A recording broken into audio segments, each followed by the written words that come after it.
പറയൂ. കുറച്ച് സ്വർണ്ണ നാണയങ്ങൾ കൊണ്ട് നമുക്ക് മുത്തു വാങ്ങാൻ സാധിക്കുന്നു.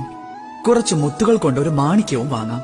കുറച്ച് മാണിക്യങ്ങൾ കൊണ്ട് വാങ്ങാൻ സാധിക്കും ഒരു രത്നം. പക്ഷെ ഈ പ്രപഞ്ചത്തിലെ മുഴുവൻ ധനവും നൽകിയാലും നമുക്ക് ഒരു വസ്തു മാത്രം വാങ്ങുവാൻ സാധിക്കില്ല. അതാണ് ഒരു നിമിഷം. എന്തുപറ്റി? സത്യം മനസ്സിലായോ നിങ്ങൾക്ക്? സത്യം ഇതാണ്, ഈ ലോകത്തിൽ ഏറ്റവും കൂടുതൽ മൂല്യമുള്ളത് സമയത്തിനാണ്.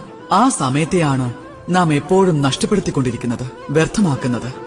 ചിലപ്പോ ചില ആഗ്രഹങ്ങൾ കൊണ്ട്, ചിലപ്പോൾ ദുഃഖം കൊണ്ട്, ചിലപ്പോൾ കഴിഞ്ഞുപോയ കാര്യങ്ങൾ ഓർത്തുകൊണ്ട്, ചിലപ്പോ ഭാവിയെക്കുറിച്ച് ചിന്തിച്ചുകൊണ്ട്. ആ സമയത്ത് നിങ്ങൾ ഉപയോഗപ്പെടുത്തുകയാണ് വേണ്ടത്. ആ സമയത്തെ ഉപയോഗിച്ച് നാം ധനം ആർജിക്കണം, മഹത്തായ കാര്യങ്ങൾ ചെയ്യണം. എന്നിട്ട് നമ്മുടെ വ്യക്തിത്വത്തെ വികസിപ്പിക്കണം, ശുഭകർമ്മങ്ങൾ ചെയ്യുകയും വേണം. അപ്പോൾ പ്രസന്നത വർദ്ധിച്ചുകൊണ്ടേയിരിക്കുന്നതാണ്. നമ്മൾ ഈ പ്രപഞ്ചത്തിൽ നിന്ന് പോയാലും